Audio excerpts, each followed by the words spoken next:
এই জন্য শুরুতে বলছিলাম এখানে আসতেও কপাল লাগে, বসতেও কপাল লাগে। কারণ যেই রসুল, আমি হাফিজুর রহমানকে রসুলের বয়ানে কপাল খুলে না, কেমন কপাল পোড়া। যেই রসুলের চেহারার দিকে একবার তাকাইলে জাহান্নামের আগুন হারাম।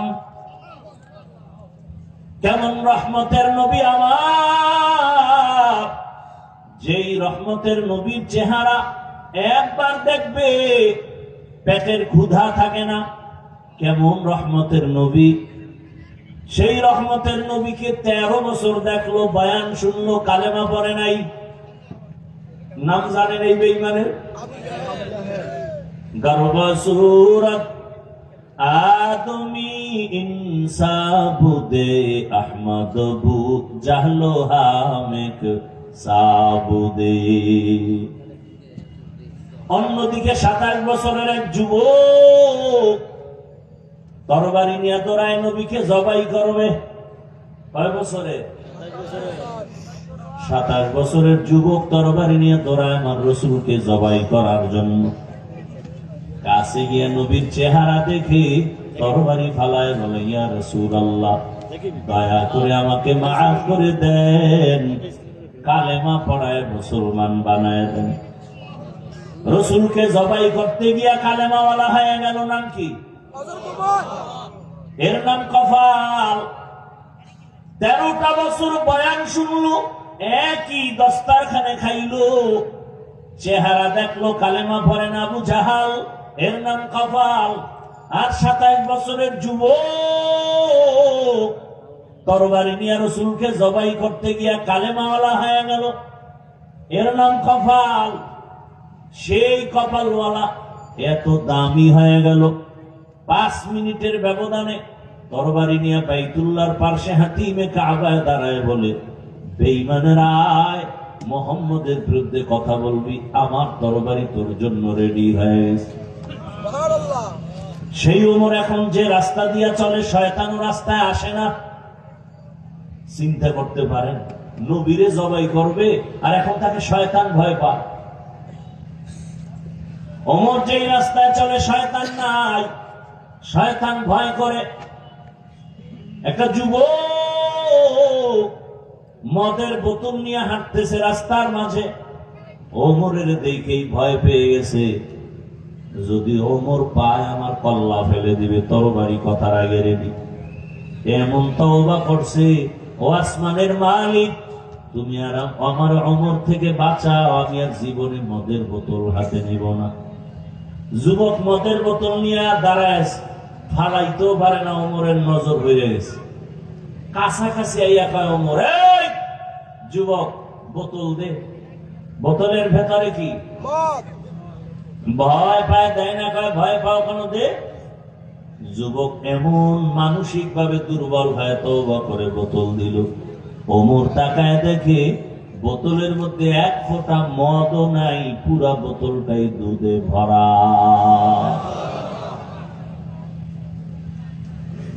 এরাও কপালওয়ালা।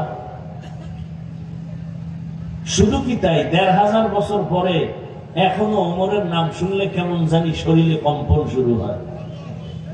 ওলামায়ে কেরাম বলেন, পরীক্ষা, তুমি ঘুমের সময় ডান হাতের শাহাদাত আঙ্গুল দিয়া বুকের উপরে তুমি আঙ্গুল দিয়া ওমরের নাম লেখো, আইন মিম রা। ওমরের নামটা বুকের উপরে লেখে যদি তুমি ঘুমাও, ঘুমের মধ্যে তোমাকে শয়তান এসে কোনো খারাপ স্বপ্ন দেখাতে পারবে না। ওমরের নাম যদি 14 বার লেখো আর মোবাইলে আকাম করো সারা রাত, এ ফিরাবে কে?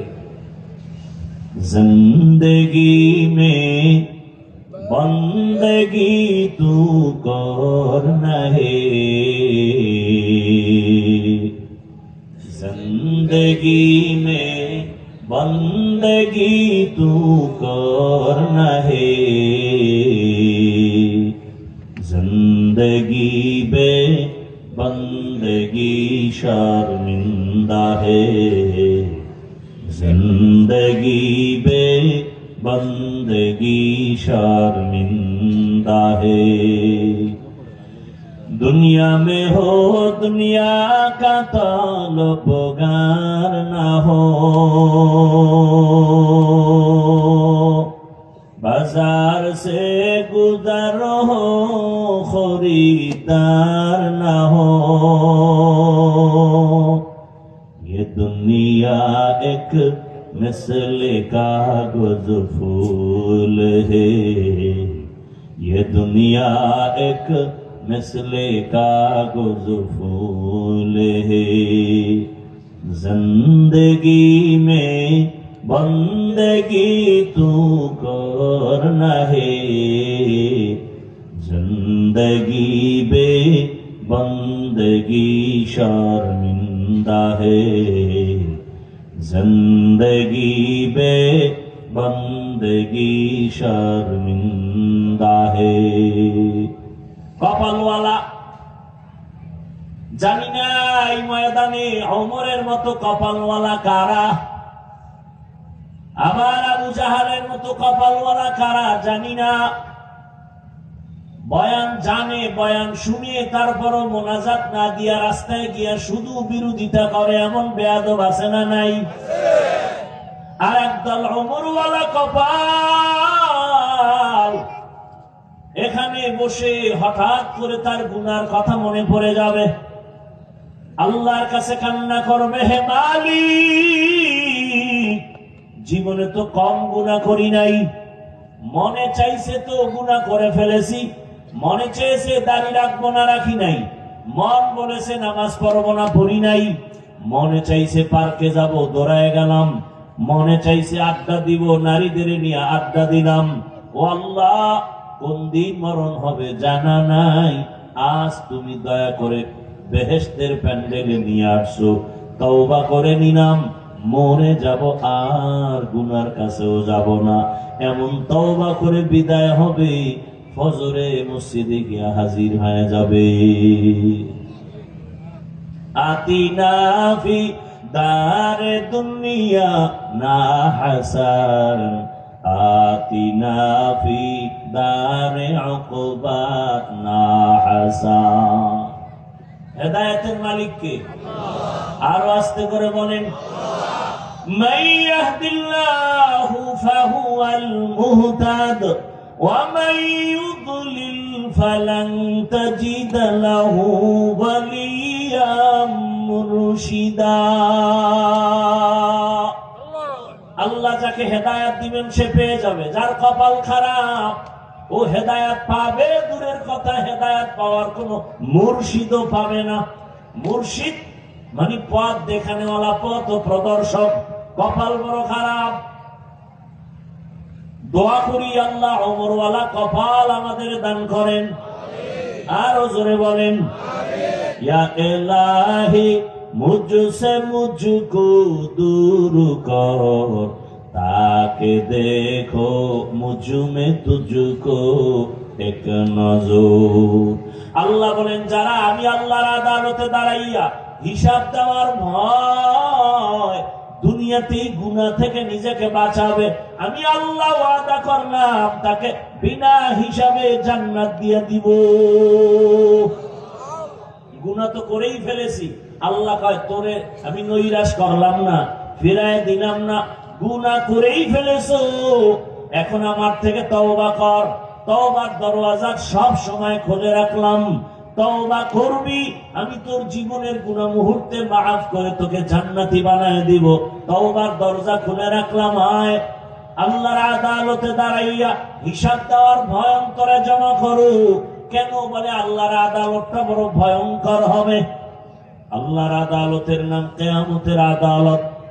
সে আদালতটা কেন হবে এবং সে আদালতটা কিভাবে হবে, বড় ভয়ঙ্কর হালাত। এ জমিনের একজন রাষ্ট্রনায়ক, একদিকে রাষ্ট্র চালায় বাদশাহ, অন্যদিকে সে আল্লাহর প্রিয় গোলাম বুজুর্গ। নাম শুনছেন আপনারা বাদশাহ হারুন রশিদ? শুনছেন না? বলেন তো তার স্ত্রীর নাম কি জানেন? অনেকে বলেন, বলেন পুরাটাই বলেন, আবার অল্প বলেন কেন? বাদশাহ হারুন রশিদের স্ত্রীর নাম কি? জুবায়দা খাতুন। কেমন রাষ্ট্র চালায়, আবার ইমামতিও করে। ইমাম তো এমনই হবে যে মসজিদের ইমাম হবে, সে রাষ্ট্রেরও ইমাম হবে। কি মসজিদেরও তিনি খুতবা দিবেন, আবার রাষ্ট্র পরিচালনার ইমামতি করবেন। তাকে কেউ ধাক্কা দিয়ে ফেলতে পারবে না, এমন ইমাম হবে। বাদশাহ হারুন রশিদ তাদের মধ্যে একজন। আবার তার স্ত্রীটাও কেমন, জুবায়েদা খাতুন। কেমন আল্লাহর পেয়ারা বান্দি জুবায়েদা, কোরআনে হাফেজা। তার প্রাসাদে কাজের মেয়ে আছে 100 মহিলা। কত মহিলা? সব মহিলারা কাজের, সবাই হাফেজে কোরআন। সুবহানাল্লাহ। না কয়শো মহিলা? সবাই কোরআনের হাফেজা।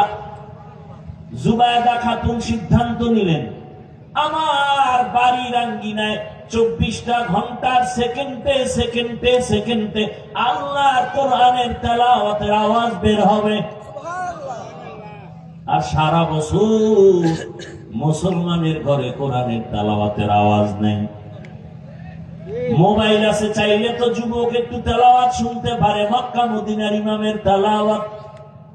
আল্লাহর কোরআনের মতো মজার তেলাওয়াত জমিনে আর কোথাও বান্দা তুমি, আমি তো চ্যালেঞ্জ দিয়ে বলি, যুবক তুমি যদি মোবাইলে তেলাওয়াত শুনতে শুনতে ঘুমায় যাও, 1 সপ্তাহ যদি তেলাওয়াত শুনো মক্কা মদিনার ইমামের, তুমি নিজে একদিন চোখের পানি ছেড়ে কাঁদবা আর বলবা গানের আওয়াজ আর কানের ভেতরে দিব না। আল্লাহর কোরআনের আওয়াজের মতো দামি আওয়াজ নাই, মজার কোন আওয়াজ নাই। এ কারণে আবু জাহাল সারাটা দিন আমার নবীরে গালি দিত, বিরোধিতা করত, কিন্তু ঘরের কিনারায় রাতের গোপনে গিয়া আল্লাহ রসুলের তেলাওয়াতের আওয়াজ কানে শুনত। বাহা কোরআ কালামুল্লাহ বশনো কদিমাস্তি কদিমাস্তি নইনো। বাদশাহ হারুন রশিদের স্ত্রী জুবায়েদা খাতুন, ও পর্দার আড়ালের আম্মা জান, কেমন স্বামী তো রাষ্ট্র চালায়, টাকার অভাব নাই, পয়সার অভাব নাই, ক্ষমতারও এত বড় টাকাওয়ালা ক্ষমতাওয়ালা ধনী বাদশাহ হারুন রশিদ, অথচ তার স্ত্রীর অন্তরটা কেমন নরম। আমার মালিকের মোহাব্বত অন্তরে ভরা। সিদ্ধান্ত নিলেন, আমার 100 মহিলা কাজের লোক, আমি এদেরকে টাইম বন্টন করব এমন ভাবে যে আমার বাড়ির থেকে 24 ঘন্টা কোরআন তেলাওয়াতের আওয়াজ।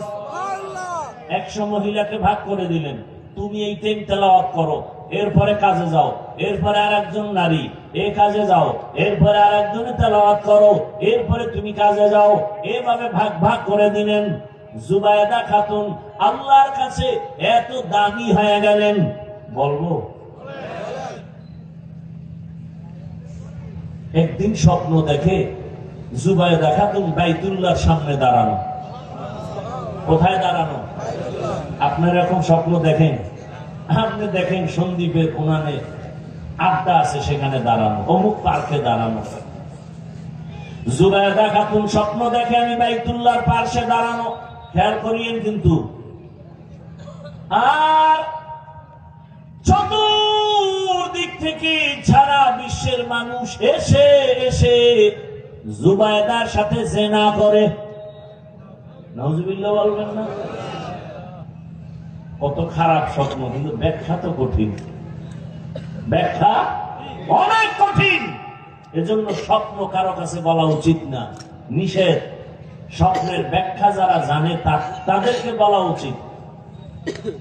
জুবায়েদার মতো আল্লাহর বান্দি স্বপ্ন দেখলেন বাইতুল্লাহর সামনে দাঁড়ানো, আর সারা দেশের মানুষ এসে তার সাথে জেনা করতেছে।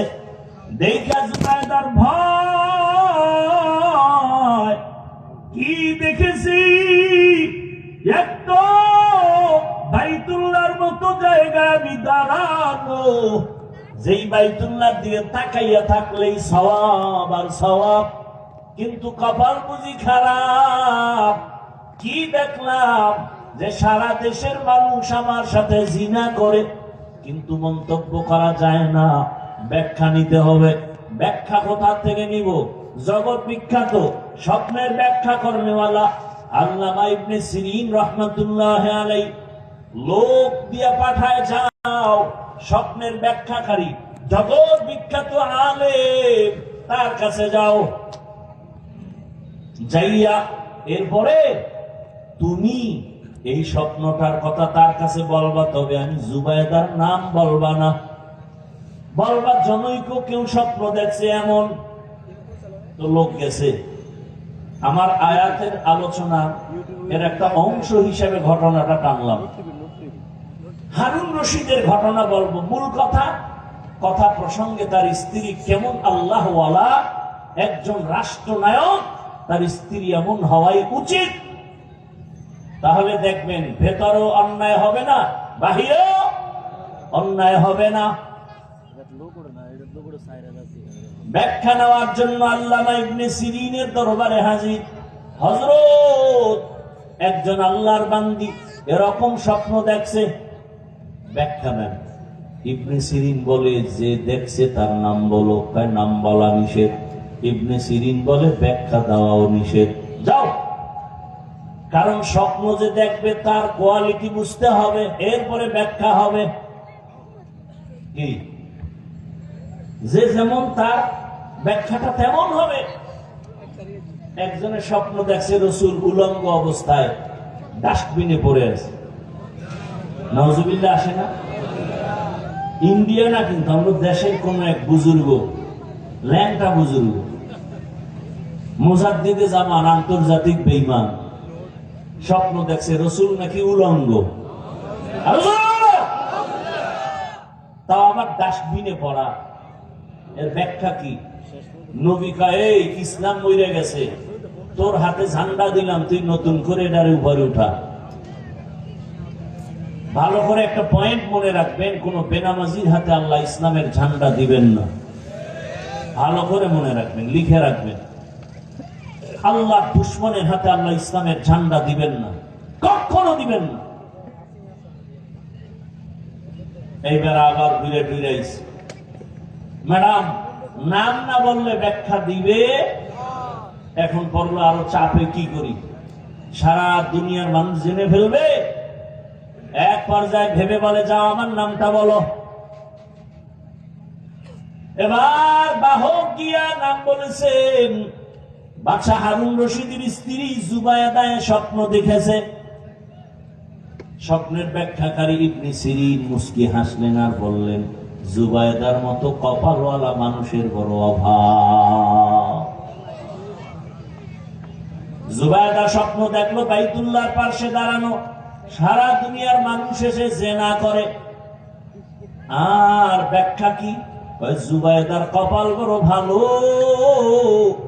জুবায়দা এই মক্কা নগরীতে এমন একটা কাজ করবে, সারা দুনিয়ার মানুষ এই জুবায়দার কাজের অংশ নিয়ে উপকৃত হবে।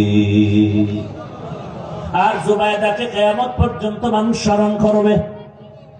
আজও মক্কায় জায়গা দেখবেন, জুবায়দা সরকারি টাকা না, স্বামীর টাকা না, নিজের টাকা দিয়া বাইতুল্লাহর পাশে পানির বড় অভাব, নহর কাটলো, নহর ড্রেন বানাইলো, পানির ড্রেন। দূরে দূরে দূরে দূরে এখনো সেই ড্রেনের নাম হলো নহরে জুবায়দা নামে। আরবে গেলে, মক্কায় গেলে এখনো সেই ড্রেনের চিহ্ন এখনো আছে। ওই ড্রেনের পানি সারা দুনিয়ার মানুষ পান করলো। স্বপ্ন দেখলো কি, ব্যাখ্যা হলো কি? জুবায়দা কপালওয়ালা নারী। এরে আম্মা জানেরা, আপনারাও তো তাদের মতোই, বা আপনার কপালটা তো তাদের মতোই, জুবায়দা খাতুনের মতোই আপনার কপাল। আপনি তো খাদিজা রাদিয়াল্লাহু আনহার মতোই নারী, ফাতিমা রাদিয়াল্লাহু আনহার মতো নারী, আয়েশা রাদিয়াল্লাহু আনহার মতো নারী। এরে আম্মা জান, তাদের জিন্দেগি আর আপনার জিন্দেগির চলাফেরা কেন উল্টা পাল্টা? আপনার মতো মা, আপনারা তো আলেমের মা হবেন, ধন্য সন্তানের ধন্য মা হবেন। সেক্ষেত্রে আপনাদের তো অনেক চিন্তা ভাবনা করে কদম দিতে হবে। এই জুবায়দার স্বামী হারুন রশিদ বাদশাহ, তিনি একদিন তার রাজপ্রাসাদে দুপুর বেলা ওলামায়ে কেবার যারা বড় বড় আলেম রাষ্ট্রের দাওয়াত দিলেন, খানার দাওয়াত দিয়া সবাইকে রাজপ্রাসাদে সুন্দরভাবে আপ্যায়ন করলেন। বিভিন্ন আইটেমে খানা দিয়া শেষ করে বললেন, হযরত ওলামায়ে কেরাম কেমন খাইলেন? আলহামদুলিল্লাহ, বাদশার প্রসাদের খানা তো অনেক সুন্দর। তাই এবার আপনারা শান্ত হইছেন নি? বলে হ্যাঁ। এবার আমার একটা প্রশ্ন আছে, এই আমি যে আলোচনা চলতেছে আমার আয়াতের এই মূল পয়েন্ট এখন বলতেছি। ওলামায়ে কেরামদের ডাকলেন আর বললেন, আমার একটা প্রশ্ন হলো। কি বলেন আপনার প্রশ্ন? বলে, আমি বাদশাহ হারুন রশিদ আপনারা চিনেননি? বলে হ্যাঁ চিনি। বলে তাহলে আমাকে একটু বলবেন, আমি হারুন রশিদ আমল করি যতটুকু পারি, আপনার আজকে আমাকে সবাই আনসার দিবে, আমি বাদশাহ হারুন জান্নাতি নাকি জাহান্নামী? এক একজন ওলামায়ে কেরামের মধ্য থেকে বলা শুরু হলো, আপনি জান্নাতি না জাহান্নামী এটা ফাইনাল বলা যাবে না, তবে এতটুকু বলা যাবে আপনার ভালো কাজের কারণে আপনি জান্নাতের পথে আছেন, খারাপ কাজের কারণে আপনি জাহান্নামের পথে আছেন, কিন্তু আপনি জান্নাতি জাহান্নামী বলা যাবে না। বাদশাহ হারুন রশিদ বলে, আমাকে যদি একটা সাইড করতে না পারেন আপনারা, আমি খাওয়াইয়া লাভ হইল কি? আপনাদের মজা করে খাওয়ান দিলাম, পারলেন না, আমাকে একটা সাইড করে দিবেন, হয়তো আমি জাহান্নামী নাকি জান্নাতি। এবার সব নিরাশ হয়ে গেল। ওলামায়ে কেরাম বিদায়ের পথে হঠাৎ করে মজলিসের পেছন থেকে একটা ছোট বাচ্চা দাঁড়ায় গেল, 9 বছরের বয়সের এক বালক। 9 বছরের বালক দাঁড়ায় বলে, সালাম বাদশাহ জাহাপনা। কি ব্যাপার? বলে, আমি আপনার প্রশ্নের জবাবটা দিতে পারবো যদি আমাকে সময় দেন, বেয়াদবি মাফ করেন, অনুমতি দেন। সব আলেম তাকায় আছে, আমরা পারলাম না, আর এই অল্প বয়সে এ কি বলবো? ওই বালক দাঁড়ায় গেল, বাদশাহ কয় সামনে আসো। সামনে এসে বলে, বাদশাহ একটু আমাকেও প্রশ্নটা করতে হবে। আপনি আবার করেন। কি করছিলেন? বলে, আমি জান্নাতি নাকি জাহান্নামী তা বলো। বলে, জবাবটা দিব আমি, তবে আমার প্রশ্ন, যে প্রশ্ন করে সে কি তুলনামূলক সম্মানের উপরে আছে, না যে উত্তর দেয় তার সম্মান বেশি? বাদশাহ কয়, উত্তর দেনেওয়ালার তো একটু সম্মান বেশি হয় তুলনামূলক। বাচ্চাটা দেখে বলে, ও বাদশাহ জাহাপনা, বেয়াদবি মাফ করবেন, আমি যেহেতু উত্তর দিব, আপনার সিংহাসনে আমাকে বসায় দেন, আপনি কিছু সময়ের জন্য নিচে বসতে হবে। বাদশাহ তো আর জানেন না, আল্লাহ ওয়ালা। 9 বছরের বালকের কথা শুনে কয়, আসো আমার সিংহাসনে বসো। বাদশাহ নিচে বসে গেল। 9 বছরের বালক সিংহাসনে গিয়া জবাব দেওয়ার আগে সুন্দর একটা ভাষণ দিল আর বলল, এই যে বাদশাহ নিচে বসলো আর আমি 9 বছরের বালক উপরে বসলাম, এটা আমার বাবার বাহাদুরি না, আল্লাহর কোরআনের ইলম থাকলেই এটা সম্ভব। ইলমেরা এজাজো করদান বেহিসাব, খলকেরা দাদান জবাবে বাসওয়াব, হক না দারত দোস্তে খলকা জারেরা, নিস্তে ই হাসনাত একে দিনদারেরা। আপনাদের কষ্ট হইতেছে না?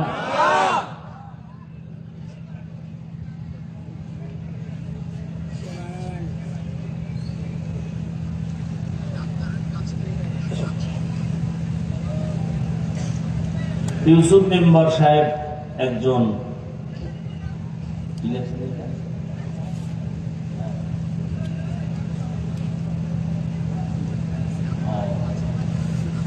ইউসুফ মেম্বারের ভাই সিরাজ, মহিলাদের একটা ভবন হবে, 50,000 টাকা দিবেন, দোয়া চাইছে, আল্লাহ কবুল করুন। এবার 9 বছরের বালক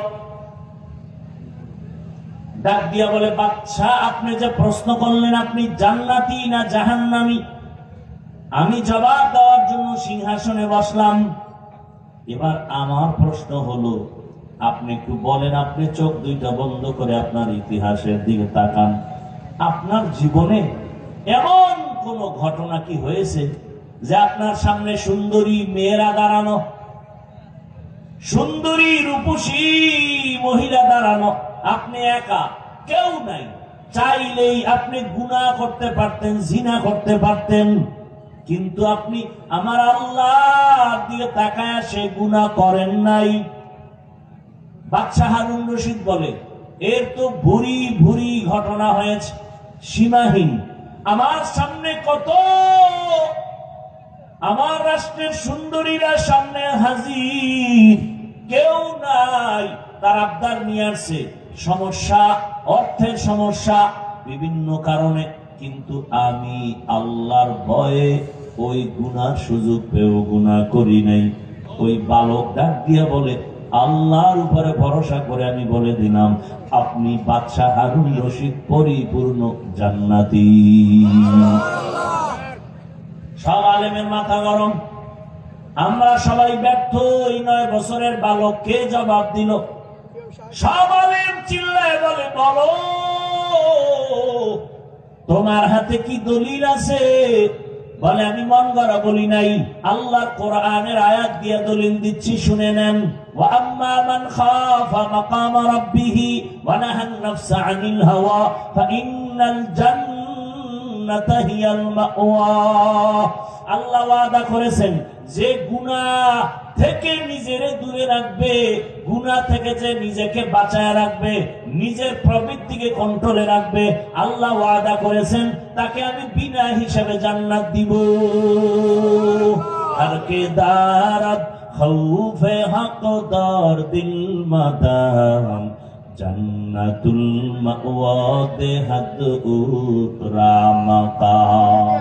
এরে আল্লাহর বান্দারা, সন্দীপের মুসলমান যুবক বাবা, ও বৃদ্ধ বাবাজি, ও পর্দার আড়ালের মা বোনেরা, সাহাবায়ে কেরামদের জীবনী কত করুণ। তারা ইচ্ছা করে গুনাহ করেন না, বরং তারা এত নেক আমল করেছেন, আল্লাহ খুশি হইয়া তাদেরকে জান্নাতের সুসংবাদ দান করেছেন। এরপরেও তারা কি পরিমাণ জীবন কান্নায় কাটায় দিলেন। রহমতের নবী আমার রাতের বেলা ঈশান নামাজের পরে ঘুমিয়ে গেলেন। হঠাৎ নবী তো ঘুমালে 2 চোখ মোবারক বন্ধ, তবে কলব ঘুমায় না। রহমতের নবী হঠাৎ ঘুমের মাঝে শুনে কান্নার আওয়াজ। মায়ার নবীর ঘুম ভেঙে গেল। সজাগ হইয়া নবী ঘর থেকে বের হয়েছেন। মাথার কিনারায় মসজিদে নববী। রহমতের নবী বের হইয়া তাকাইতেছেন এই রাতের বেলা, কে আমার মসজিদে এই গভীর রাতে কান্নার আওয়াজ। রহমতের নবী দরওয়াজা দিয়ে তাকায় দেখেন একজন বান্দা নামাজে গভীর রাতে কান্না করে, নামাজে কান্না দাঁড়ায় দাঁড়ায়। নবী ভালো করে তাকায় দেখলেন সাধারণ কোন ব্যক্তি না, জান্নাতি 10 জন সাহাবাদের মধ্যে প্রথম আমার কলিজার আবু বকর নামাজে দাঁড়ায় দাঁড়ায় কান্না করতেছেন। নবী অপেক্ষা। আবু বকর নামাজ শেষ করে হঠাৎ বের হয়ে তাকায় দেখে রহমতের নবী দাঁড়ানো। মায়ার নবী বললেন, আবু বকর বলেন, ইয়া রাসূলুল্লাহ, আমি গোপনে নামাজে দাঁড়াইলাম, আপনি এখানে কেন?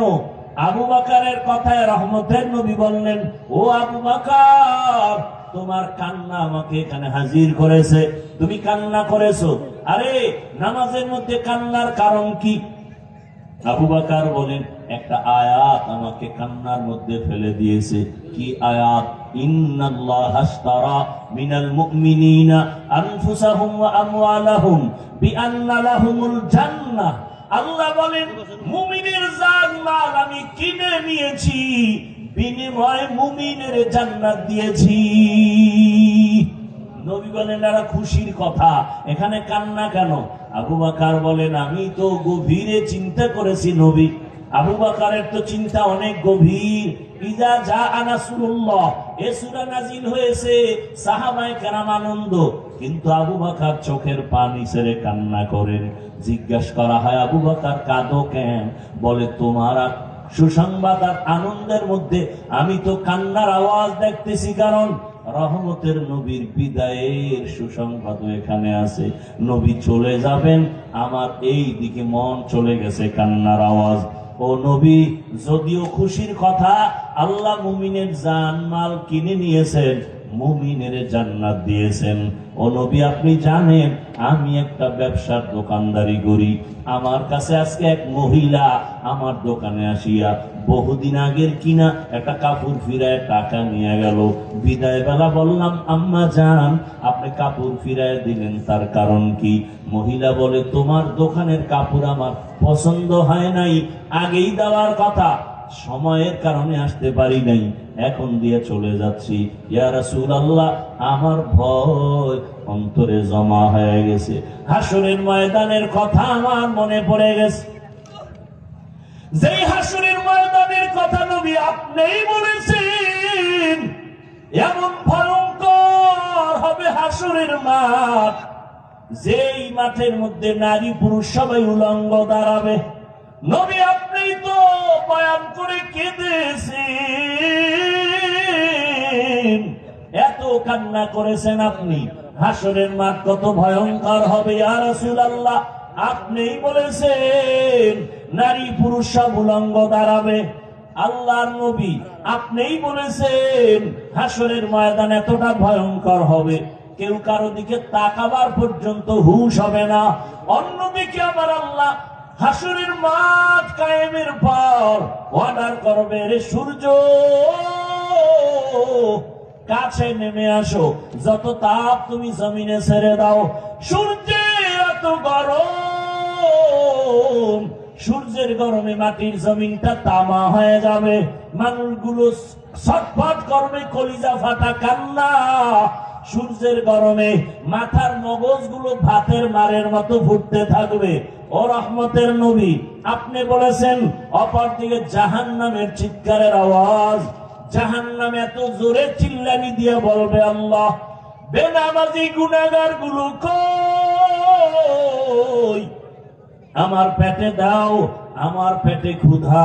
আল্লাহ তাআলা বলবে, ও ফেরেশতা, জাহান্নামের গলায় 70,000 শিকল লাগায় বেঁধে ধরে রাখো, সামনে যদি আসে বিচার করা যাবে না। অন্যদিকে নবী আপনি বলেছেন আল্লাহ হাসরের ময়দানে ভয়ঙ্কর রূপ ধারণ করবেন। আল্লাহ তাআলা হাসরের আদালত কায়েম করে এমন একটা রাগান্বিত আওয়াজ দিবেন, কুদরতি আওয়াজ, লিমানিল মুলকুল ইয়াউম লিল্লাহিল ওয়াহিদিল কাহ্হার। আল্লাহ তাআলা বলবেন, আজ হাসরের ময়দানের রাজত্ব কার? আল্লাহ তাআলার কুদরতি আওয়াজ, রাগান্বিত আওয়াজ, হাসরের ময়দানটা থরথর করে কেঁপে উঠবে। ও বেনামাজি বাবারা, ও দাড়ি কামানেওয়ালা বাবারা, আল্লাহর আদালত থেকে কই পালায় যাবি? আজরাইলের হাতে তো ধরা পড়তেই হবে রে বাবা। দুনিয়াটা কিছুই না, আল্লাহর কোরআন সত্য, নবীর কথা সত্য, হাসরের ময়দানের ঘটনাও সত্য। আল্লাহ পাকের হুঙ্কারে হাসরের ময়দানটা এমন অবস্থা হবে, নবী নিজেই বলেন যে নবীরা কোনো গুনাহ নাই, তারাও কান্নায় বেকারার হয়ে যাবেন। আদম নবীর কান্না, মুসা নবীর কান্না, ইব্রাহিম নবীর কান্না, ঈসা নবীর কান্না, এত কান্নার আওয়াজ কোন উম্মত কাছে গিয়া দাঁড়াতে পারবে না। সবাই নিজেরে নিয়ে কাঁদবেন, আমার উপায় কি হবে, আমার উপায় কি হবে? ঈসা নবী কাঁদবেন, আমার উপায় কি হবে? মুসা নবী কাঁদবেন, আমার উপায় কি হবে? আম্মা জান আয়েশা বর্ণনা করেন, রহমতের নবীকে আমি জিজ্ঞাসা করলাম, ইয়া রাসূলুল্লাহ, তখন আপনি কোথায় থাকবেন? আল্লাহর নবী কান্না করে বলে, ও আয়েশা, এমন কঠিন সময়, আরে সব নবীরা যখন কান্না করবেন, আমি তখন মাকামে মাহমুদে সিজদায় পড়ে যাব, আমিও কান্না শুরু করব। মুসা নবী নিজের চিন্তায় কাঁদবেন, ঈসা নবী নিজের জন্য কাঁদবেন, ইব্রাহিম নবী নিজের জন্য কাঁদবেন, আর আমি একা একবারও আমার নিজের চিন্তা করব না। আমি আল্লাহর আদালতে বারবার কান্না করে বলবো, আমার উম্মত, ও আল্লাহ, আমার উম্মতের কি হালাত। জাহান্নামে একটা উম্মত জানো না যায়, আমার উম্মত জাহান্নামে গেলে আমি জান্নাতে যাব না। আল্লাহ অর্ডার করবেন, নবী উঠে, আপনার কান্না আমি আল্লাহ বরদাস্ত করতে পারি না, আপনি কাঁদবেন না, আপনার উম্মত গুলো ধরে ধরে জান্নাতের দিকে নিয়ে যান। আম্মা জান আয়েশা বলেন, ইয়া রাসূলুল্লাহ, আপনি তখন চিনবেন কি করে আপনার উম্মত কারা? নবী বলেন, ও আয়েশা, দুনিয়াতে যে উম্মত 5 বেলার ওযু বানাইয়া নামাজ আদায় করেছে, হাসরের মাঠে ওযুর জায়গাগুলো নূরের আলোতে ঝলমল করতে থাকবে। আমি ধরে ধরে জান্নাতের ময়দানের দিকে নিয়ে কাউসারের সামনে লাইনে দাঁড় করাবো। আমি নবী নিজের হাতে কাউসারের পানি পেয়ালা ভরে দিব, উম্মতরা পান করবে, পিপাসা নিবারণ করবে, তৃপ্তি অর্জন করবে। ও আল্লাহর বান্দারা, আবু বকর কান্না করেন, ইয়া রাসূলুল্লাহ, হাসরের মাঠে আমার আল্লাহ আরেকটা হুঙ্কার দিবেন আর বলবেন, ওয়ামতাজুল ইয়াউমা আইয়ুহাল মুজরিমুন, ও গুনাহগার নাফরমান, আজকে তোমরা আমার নেককারদের থেকে আলাদা হয়ে যাও। আমি নেককারদের ডান হাতে আমলনামা দিয়ে জান্নাতে পাঠাবো, আর গুনাহগারদেরকে জাহান্নামে বাম হাতে আমলনামা দিব। আল্লাহ যখন বলবে গুনাহগারেরা ভয়, নেককারদের থেকে আলাদা হতে চাইবে না, আল্লাহ কুদরতি একটা বাঁশুনি দিয়া বাম পার্শ্বে জাহান্নামের দরওয়াজার রাস্তায় সব পড়ে যাবে। আল্লাহ বলবে, জাহান্নামের ফেরেশতারা, ওদেরকে বেনামাজিদের শিকল লাগাইয়া বাঁধো, আর বাম হাতে আমলনামা দিব, জাহান্নামে নিয়ে যাও। তবে এদের সোজা হাতের উপরে আমলনামা দেওয়া হবে না। আল্লাহ রাগান্বিত হয়ে বলবেন, আমার দেয়া নিয়ামত পাইয়া আমার হুকুম মতো চলে নাই, আমার দেয়া পানি, আমার দেয়া বাতাস, আমার দেয়া সূর্যের আলো, চাঁদের আলো, জমিনের ফসল, গাছের ফল খাইয়া বান্দা আমার হুকুম মতো চলে নাই, আমি আল্লাহ ওকে সোজা হাতে দিব না। এই নাফরমান বেনামাজির বুকের মাঝে ছিদ্র করে দাও, ছিদ্র করে বাম হাতটা ঢুকাইয়া পিঠের থেকে হাত বের করো। ফেরেশতাকে বলা মাত্র তাই করা হবে। আল্লাহ পাক পেছনের হাতে বেনামাজির আমলনামা দিয়া বলবেন, ইকরা কিতাবাকা কাফা বিনাফসিকাল ইয়াউমা আলাইকা হাসিবা। আল্লাহর ফেরেশতারা বলবে, আল্লাহ ওই নাফরমানের চোখ দুইটার সামনে আমলনামা পেছনে কেমনে পড়ে দেখবে। আল্লাহ আবার রাগান্বিত হয়ে বলবেন, ও জাহান্নামের ফেরেশতা, এই নাফরমানের ঘাড় ধরিয়া মোচড় দিয়া পেছনে ফিরায় দাও। ও আল্লাহর বান্দারা, আল্লাহর আযাবের ভয়, আদালতের ভয়, সাহাবায়ে কেরামের কান্না। আবু বকর বলেন, আমার নবী, ওই সময় যদি আমি আবু বকরকে আল্লাহ ডাকেন আর যদি প্রশ্ন করে, আবু বকর, এত মর্যাদা দিলাম, আমার জন্য তুমি কি নিয়ে আসছো? আমি যদি বলি, হে মালিক, আমার তোমার মহাব্বতে আমি নামাজ পড়লাম, তেলাওয়াত করেছি, যাকাত দিয়েছি, জিকির করেছি, সব কিছু পেশ করার পর আল্লাহ যদি বলেন, ওই মহিলার মতোই তোমার আমল আমার কাছে পছন্দ হয় নাই, তোমার আমল তুমি নিয়ে যাও, আমার জান্নাত আমাকে দিয়া দাও। আমি যেভাবে নামাজ চেয়েছি তুমি ওইভাবে নামাজ পড়তে পারো নাই, আমি যেভাবে তেলাওয়াত চেয়েছিলাম হক আদায় করে তেলাওয়াত করতে পারো নাই, আমি যেইভাবে জিকির চেয়েছি তুমি হক আদায় করে জিকির করতে পারো নাই।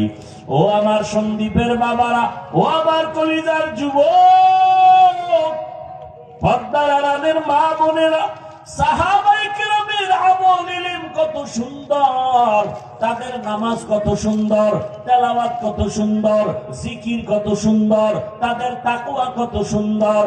এরপরেও যদি তাদের কান্নার জীবন, আপনার আমার তো নামাজ নাই, তেলাওয়াত নাই, রোজা নাই, জিকির নাই, আপনার আমার কি পরিমাণ কান্না করা উচিত?